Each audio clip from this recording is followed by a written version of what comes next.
Oh, thank God. Good afternoon, everybody. You are watching the House Committee on General and Housing. And today is Tuesday, March 11th. And what we're doing now is we are just hearing an introduction of the bill. By the way, that means that the bill sponsor explains the bill and the Ledge Council walks us through it. We don't take testimony. We don't have committee discussion yet. It's just basically an introduction. So we're doing an introduction of H 440, which is an act relating to providing protections against no-cost evictions, among other things. And it's going to be introduced by Representative Saudia Lamont, who is the sponsor of one of the sponsors, the lead sponsor of the bill, and also, of course, the member of this august committee. Saudia, I think you know the people at the table. Good afternoon. I'll try my best not to put you all to sleep. But this is near and dear to my heart. I warned you all on day one. I said, I'm gonna do it, guys. I know nobody wants us to do it, but I'm gonna do it. And I did it. So here we are, H 440. And it does a couple of things, right? This is so much more important than no-cause eviction. We're in a housing crisis. We know this. We're losing lives to houselessness, et cetera. We're talking about so many things other than homes and houselessness. I know there's landlord-tenant issues. We have the report that was done by the summer study. This bill is really intended to address so many issues. And I know we hear that, we can't, but I wanted to introduce the conversation. I wanted us to have the conversation. I wanted us to introduce the topic. And I really hope we get to walk through this bill together as a committee to see, hey, let's process that and let's see what it is. So let's talk about it, what this does. And so in essence, it just modifies the statute, essentially. Hold on, let me pull it up here. For the termination of tenancy notice. So a landlord can terminate the tenant for non-payment of rent by providing actual notice. There's all the rules, right? With 14-day notice, the term agreement shall not terminate if the tenant pays the rent or tenders partial within the payment period. Acceptance of partial payment does not qualify as a waiver. Sunny, Sophie is going to walk through it. So basically, it's non-payment of rent. I'll give a summary then. Non-payment of rent. Go ahead. No, So just introduction. Just introduction. But if we get a walkthrough, Thank you. maybe that's a C. Maybe you should What is the go number? 440. Thank you. Here, let's just go here. Breach of tenant, it clarifies reasons for eviction. So non-payment of rent, harm to the property or people, health reasons, things like that, violation of their obligations to pay their rent or maintain the property or behave in a certain manner. Failure to accept a written and reasonable good faith renewal terms. So it doesn't say you can't evict anyone. It just says, let's make sure we're doing it within good reason. Because ultimately we don't want to unhouse folks. It's not good for our environment. It's not good for people. It's not good for our workforce. It's not good for mental health. It's not good for anyone. And so if you have a good tenant, you go, okay, if you have a good tenant and you have a good relationship, let's work to keep people housed. And we heard testimony that people ultimately want to keep people housed. So let's find ways in our legislature to make that happen and make that secure. So this is that was the part of the causes. And this is in addition for the chapter 137 of Title IX, it says that it will exclude just cause upon rental agreement, the end of rental agreement as a sole ground for termination. So meaning if they're a good tenant, that at the end of the agreement, you will let them know you'll give them notice that this is the end of the tenancy and you're going to have a notice to vacate. So it doesn't provide that, but it's not, so if it's not the only reason at the end of a tenancy, if there's another reason, you have to present them with another lease, essentially. And if they don't approve of the lease, then the tenancy is expired. There's the exceptions of owner-occupied duplexes, triplexes, and property on accessory dwelling units, those being withdrawn from the rental market. All of the things that are in statute remain, that are already currently there, and those in need of a substantial renovations, which preclude occupancy. So not really new conversation there.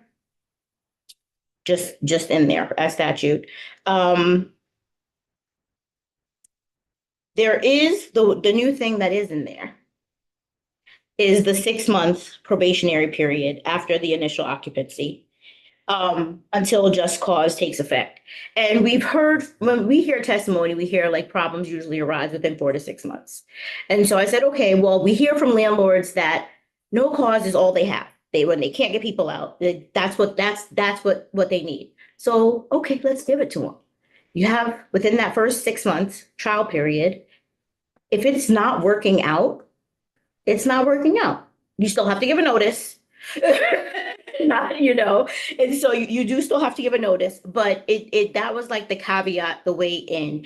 We did also add, which is not it's still in there, but we changed the numbers a little bit of the reasonable rent increases to the consumer price index of 3% or 8%, whichever is lower for the calendar year, to prevent the de facto evictions and non-renewals. Ultimately, like I said, I know we hear things, and actually I put some little stars and notes in the landlord tenant list of the concerns.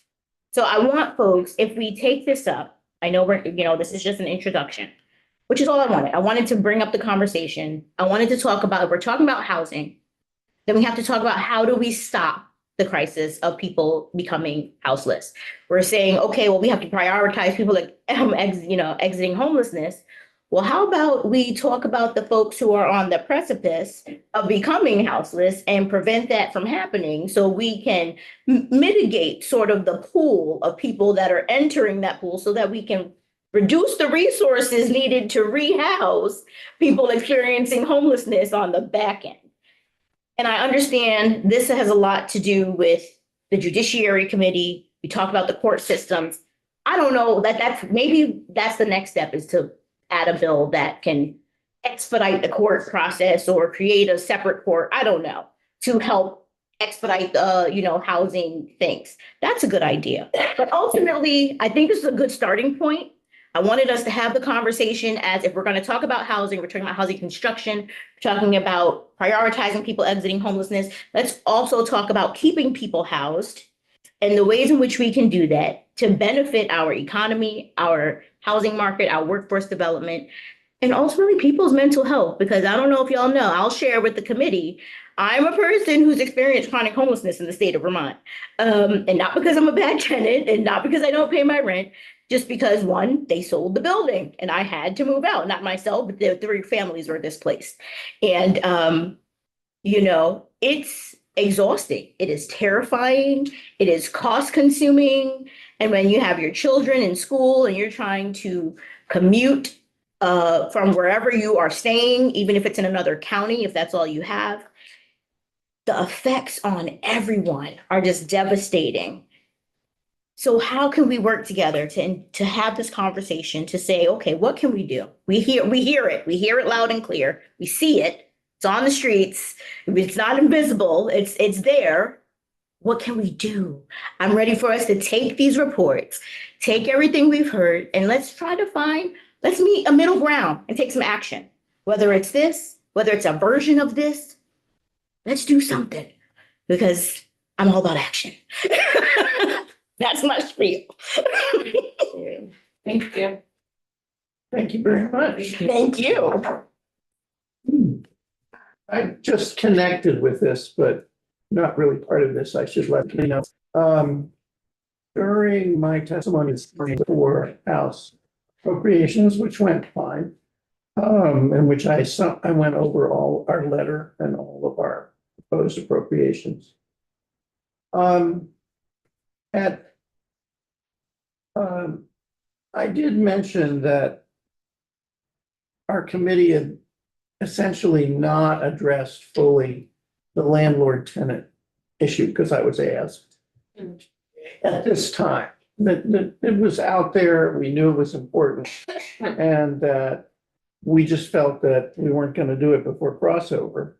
I did mention, because Teresa alerted me to it, I told the committee that the VSHA rental arrears eviction prevention program, which is important only because clearly any major bargain, if you will, over landlord tenancy would have to include something like that. It does not expire. It's a $2.5 million appropriation. It does not expire. You know, it selectively gives tenants grants of, on average, about $9,000 to help with rental. You know, if they're in arrears, it helps them recover. And it ends on June 30th of next year. However, they're gonna, given the burn rate, they will deplete the grant by September 2025. So I alerted the committee to the appropriations committee to that. I said it's not in our bill, but I just wanted you to know. Yeah, Is that a grant where they only can provide 3 months back rent and you have to show that you would be able to pay moving I forward? don't know about the 3 months, but I know it's selective and they only put the money towards people where they decided that there's a chance that they'll repay it. I have another question for Sadia. So in your experience, what would that bill do as far as solve the problem if someone is selling the structure? That it doesn't. So this is for, so, and here's the other thing, what I didn't mention, because I didn't want to be controversial.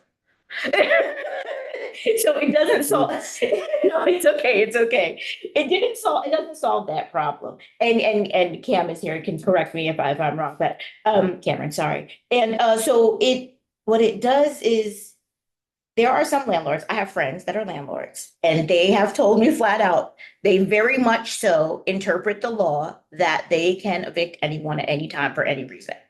And so the no cause aspect.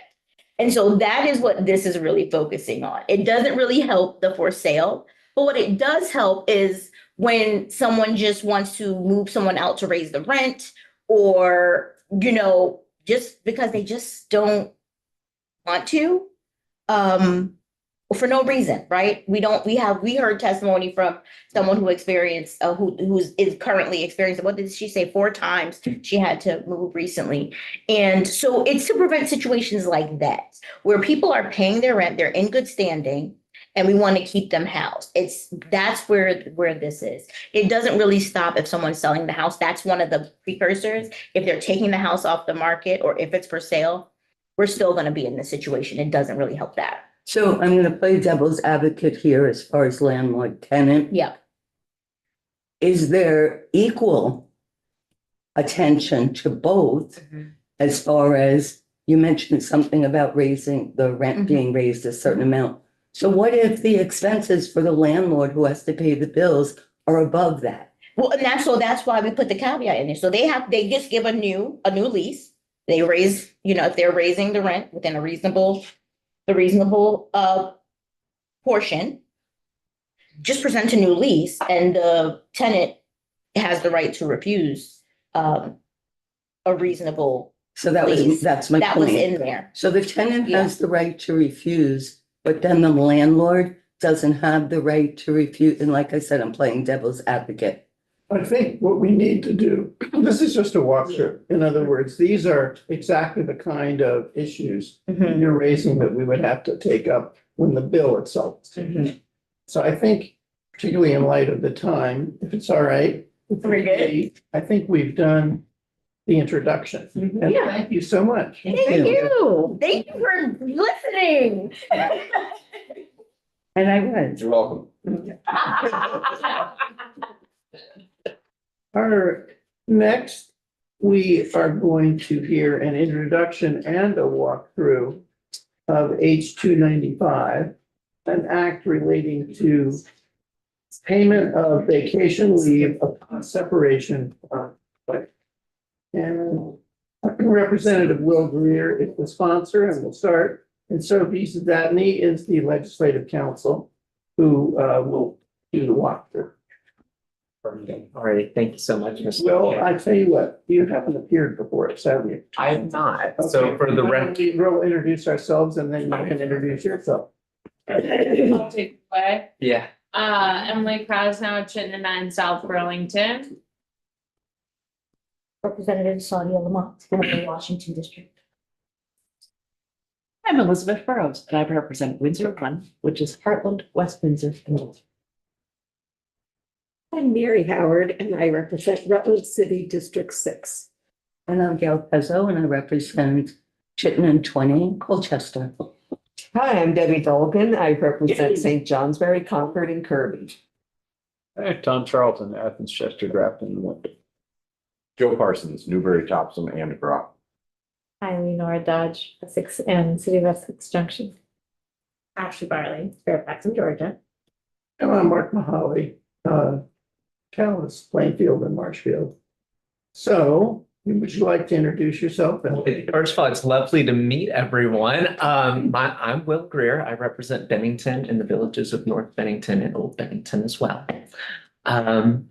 So this was obviously very short notice, but I have to thank you so much for allowing me to speak on this bill. I was just so happy to know that this was going to be, just discussing it very briefly. So I'll talk a little bit about the emotional piece to it, because I think sometimes when we're campaigning, we're out in the world, we hear stories and they resonate with us and they sit with us, but there's also data behind this. So I'll just briefly, when I was on the campaign trail and then after the campaign, there were several of my constituents that I had spoken to that had been laid off in the past year or two, and they were talking about how they had to go on unemployment and how that process was very difficult. And a lot of them had vacation time accrued with their employer.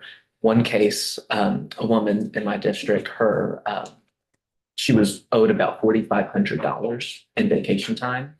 And instead of being able to get that immediate severance package and that influx of cash, she had to wait for unemployment. And then when she went on unemployment, and she even said, I went on unemployment and I essentially wanted to find the right job, perfect job, and I took my time. She said, versus had I gotten that influx of cash, I might have gone and settled for a different job right away. We kind of, we have a labor shortage in the state. We need jobs being filled. That's one of those things that I see.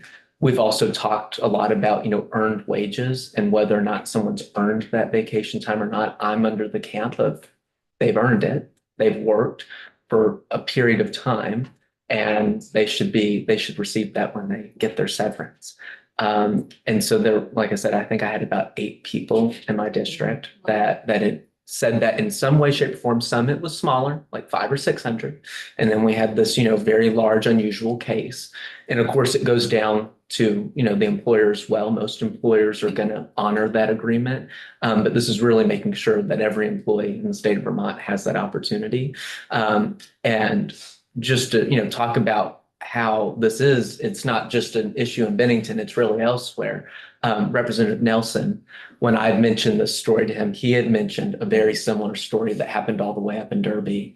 And so we went on and introduced this bill together. I authored it, but he really wanted to be on it with me. And, we just, have heard so many stories like this. So it was just really important that we work together on this. But so that's a little bit more of how this came to be. And so I'm going to give props to my intern for helping me compile this all together in less than 24 hours. But we have just a little background on vacation payouts and just some statistics that might assist you all in determining the validity of this proposal. So as of 2025, vacation, sick leave, and or holiday payouts are not federally mandated by the Fair Labor Standards Act upon termination of employment. Instead, this is typically individually negotiated upon severance by employer and employee. And despite this, 75% of all small business employees receive access to paid time off. And on average, private sector workers accrue 15 unused paid vacation days after 5 years of employment and 18 after 10. In the public sector, workers average 16 accrued paid vacation days after 5 years and 19 after 10 years. And we, wanted to just kind of get at the bare minimum of this. So we asked if a minimum wage employee in Vermont,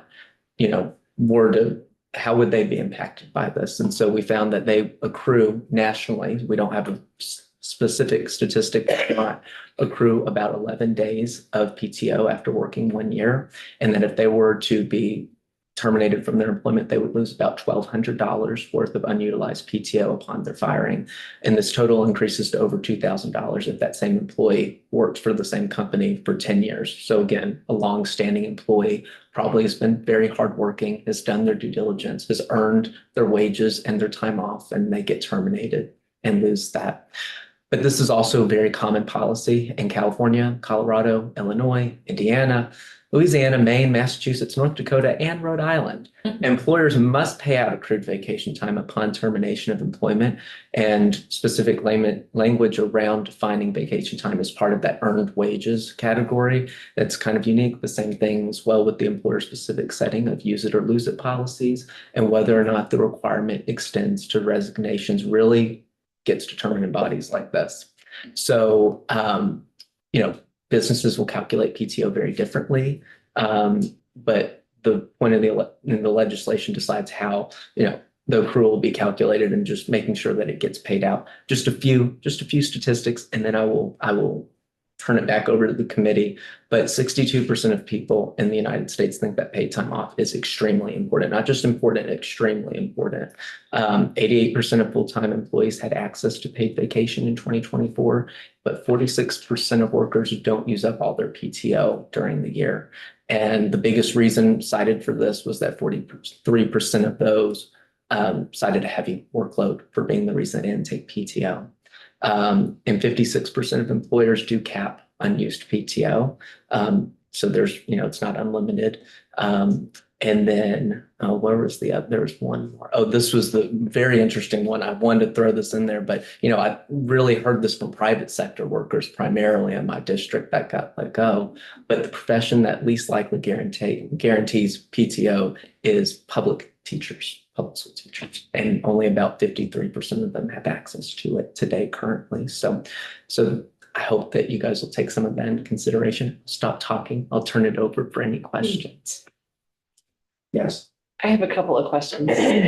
One question is, I noticed when you were talking about this that you seem to kind of, it's fluid for you between, paid time off and vacation. Yeah. In my mind, they're two, they feel in your body like two totally different things. Like one includes being sick and everything else, and one is just vacation. Yeah. And the one that is being sick and everything else is really guarded by employers. Weirdly, more so than vacation time is. Yeah. Do you have in your mind a distinction between the two? Personally, I do. Yes, absolutely. I mean, people are sick. I mean, that, we'll use that as an example, or family paid time off, whatever the exact circumstances. I think the reason we use that language in particular is because it wasn't broken down entirely in the statistical, that statistics can be skewed in many different ways, but there's just not a lot of data around vacation time and earned wages. So we just tried to source as much as we could around this on such a short notice, but The bill just refers to vacation. it just refers to vacation time, yes, Mr. Chair. So Yep. if we were to enact this, Yep. how, well, I guess the committee would do that. Yep. Make the distinction between paid time off and vacation. We could, yes. So, yeah, and I believe in the bill, and Sophie can make sure that we didn't include that exact language, but I believe it just refers to it as vacation time in H295. There's no reference to paid time off. Again, that was just kind of a blanket terminology for the statistic. I guess my other question is, in not making a distinction, from what I've heard from you, and I don't know, we haven't done the walkthrough with Sophie, but there are companies that, I think you said 56% limit the amount of accrual. I've never worked for a company that has let me roll over my pay time off. On the other hand, my partner just left a job where he accrued several years, like 10 or 15 years of paid. Wow. But he didn't get the paid time off when he left. He had 10 or 15 years of paid time off that he had earned, and he didn't get any of it when he left the job. And so I think there's a great inequity there. Because so that would have to be determined inside this if we were to discuss that as well, because it's not really fair to pay somebody who only gets 1 year of paid time off. Yeah. Versus somebody who can, This is the kind of issue we would have to address. Yeah. Here. right, There are various definitional issues here. I can- yeah. Will, Yep. Well, I was gonna say, I've not heard the case that I referenced for my constituent that lost about $4,500. I believe that was accrued over just 3 years. So I can't even imagine 10 or Yeah. 15 years. Yeah, so that's a unique case. I've not heard of that yet, but first of all, sorry that happened to you guys, but this is, again, common. I mean, I think this is happening kind of around Vermont. The part I was going to say though is let me get back to you with some more information though around just some of the statistics. I think that was maybe a little confusing when I said that, and I'll apologize for that. But I forget what the exact question was regarding the vacation time that you had asked me. I just wondered whether you really meant vacation or did you really mean paid time off? No, vacation time for this Yeah. specific instance. Because when we open up paid time off, I think that That's the- includes a lot of different things that, we'd have to break down as well. So Yeah, this is that's a- a question I had heard as well, like just from Mhm. looking at the bill. So I think that is something that will get looked at for sure, the differences. thank you. Thank you all so Thank you much. for advocating for your constituents. Thank That's you. why And we're all here. please, and please reach out if you guys have any questions about this and I'll get back with some of that, but yeah, I'll turn. And it we know over. you're not too far. Yeah, I was gonna say, I might just be right down the hall. I'll sit here in case you want. Yeah, thank you.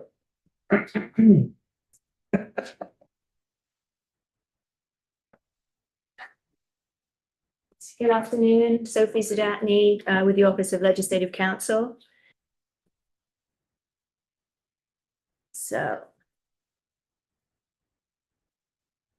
again, I think Representative Greer's done a pretty good job of setting this up, so I don't want to duplicate a lot of what he said, but so this is an act that's relating to the payment of vacation leave. So again, it's explicitly limited to vacation leave upon separation from employment. It is drafted in such a way that it doesn't matter why you're leaving employment. So whether you are being involuntarily terminated, RIF'd, or whether you choose to leave. So either way, if you have accrued vacation, but you have not used it, this bill would require it to be paid out when you leave. And the mechanism for that is under 21 VSA 342, which talks about weekly payment of wages. The reason it's there is because the payout timing depends on the circumstances on which your employment ends. So for example, if you're discharged by your employer, you have to be paid out within 72 hours. If you leave voluntarily, then you're paid out, on the next regular pay period. So the language was added into this particular statute and simply states that the final payment of wages to an employee who leaves employment, whether voluntarily or involuntarily, shall include payment for any unused accrued leave. I did take a look because I know often the question is, are we the only state to do this? Are we the outlier? You know, where do we fall in this? So right now there are about 20 states that do require payout of vacation leave. Some of those states, the requirement is that if you don't have an explicit policy, then the default is that the employer has to pay it out. But if the employer has a policy that when you start working for them, they say, we're not going to be paying out vacation when you leave, you know, that's okay. So there's a lot of different variations. Some states require, you know, it's a different amount depending on the size of the employer, et cetera. But I did look at some of our regional states here. So New Hampshire does not have any requirement. Connecticut does not. Massachusetts, yes, you can have a cap on vacation accrual if you give notice to employees. And yes, they do require that you pay out accrued and unused vacation. New York, if you have no written policy otherwise, then you need to pay out accrued and unused vacation. Maine, if you have 11 or more employees, then you need to pay out accrued but unused vacation. So I just thought that might be helpful background too. So we'd be kind of in the middle of the pack. There's about 20 states that have specific laws on this. Questions for Sophie? Go. Yeah, the involuntary part, does that include like firing for cause type of thing? Like, Yeah, it would cover any situation Anytime, when yeah. you're separating from employment. And one of the, there's similar language to this in a Senate bill. So I can share with you that question kind of came up doing a walkthrough of that bill. I think one of the challenges, if you were to preclude a payout for someone that was terminated for cause, the challenge is you have to pay out the final paycheck within 72 hours of discharging someone. And I just don't know that an employer would be in a position to document, you know, what was going on and in terms of whether or not, you know, cause was justified for that. So I mean, it's a possibility, but that issue did come up on the Senate side as well. Sadia? Was there conversation? Thank you. Was there conversation around, I'm curious about the 72-hour payout, and why not the next pay period? Because if it were, like, I feel like that would be a good, balance. And if people access this, are they, entitled to also access unemployment simultaneously? Yeah, so let me answer those two. So the current statute is the one that provides that if you're discharged, you're paid out within 72 hours. And if you choose to leave, then it's your next regular pay period. And I think the reason for that, I'm assuming, would be you may not know you're about to be discharged, and then you're left, you know, sort of very abruptly. So you are paid out whatever wages are due and owing. If you're leaving voluntarily, then presumably you have some control over when you choose to leave. So that's more within your control. And now I'm going to forget your second question. Oh, unemployment. Yes. So the way unemployment works is if you get a severance payout right now. So for example, if you were laying somebody off and you said, you know, we're going to give you a week for every year that you've worked here 4 years, you're going to get 4 weeks of severance pay. It doesn't prevent you from collecting unemployment insurance. It just moves the time for when that claim starts down the road. So it doesn't limit how much unemployment you can get. It just delays the start of it.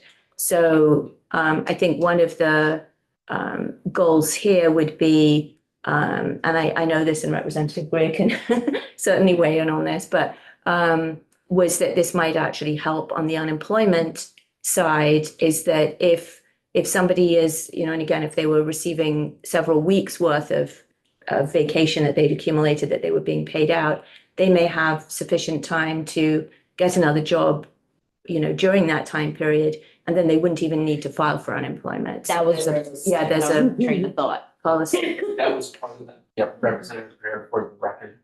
Yeah, that was also part of the rationale behind this. Other questions of Sophie? I have a couple of questions.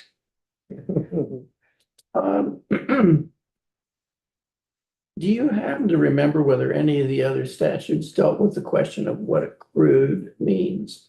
I mean, an employer could say, you can't accrue vacation leave. Couldn't they, under this statute? And it just says accrued. What if you have none accrued? Because, or you can accrue for 3 months and then Right. there's no limitation at all here, is there, on what kind of accrual policy? Do other states deal with that? Not specifically that I'm aware of. So, yeah, normally right now is your ability to be paid out for accrued vacation depends on whether you're under a collective bargaining agreement that requires it or whether the company policy, you know, and the employer handbook requires it. And there are different, you know, different policies, you know, certainly around, you know, when you can roll over you know, Right, but I mean, vacation and stuff like that. many of the other states attempt to define accrual terms.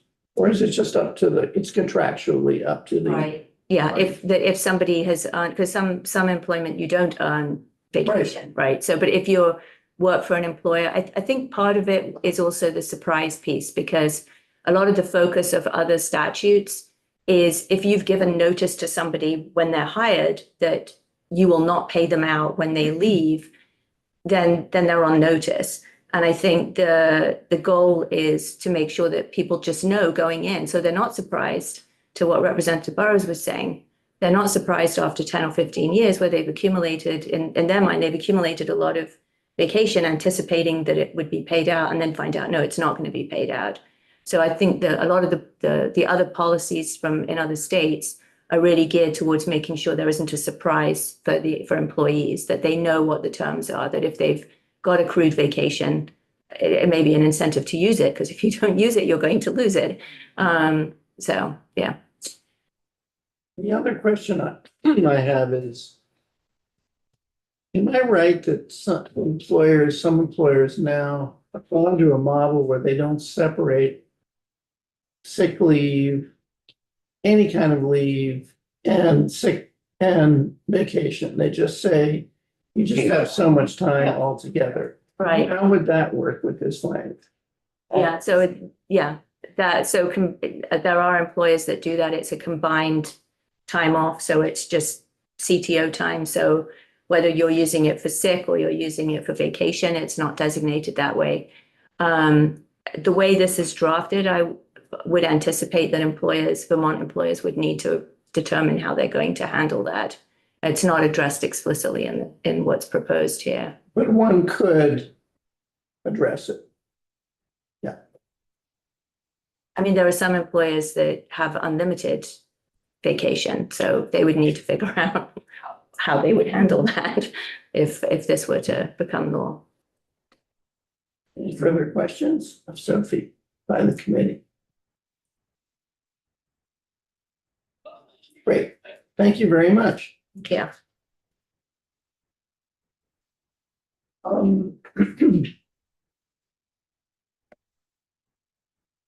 That is the last calendared item we have for today. Tomorrow, Wednesday.